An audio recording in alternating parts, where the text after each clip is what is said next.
On June 16, 1976, the world saw a photograph that shook the conscience of humanity. A black student named Hector Peterson lay dying in the arms of another young man during the Soweto Uprising. That young man was Muise Makubo. His face became iconic, but his name vanished from history for decades.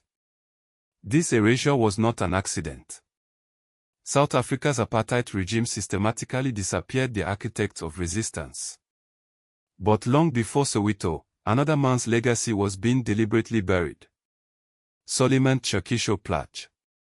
Born in 1873 in the diamond-rich soil of Kimberley, Plaatje would become the first black member of South Africa's parliament. Fluent in 8 languages, he used his voice like a scalpel against colonial oppression. When the British passed the 1913 Natives Land Act, stealing 87% of South Africa from its black inhabitants, Plaatje did the unthinkable.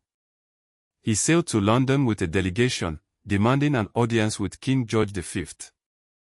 For 3 years, he crisscrossed America and Europe, exposing apartheid before it had a name. His book Native Life in South Africa remains one of the most devastating indictments of colonialism ever written. Yet when Nelson Mandela walked free in 1990, few remembered that Plaatje had laid the intellectual foundation for that moment. Why? Because truth-tellers are dangerous. Plaatje didn't just protest. He built institutions.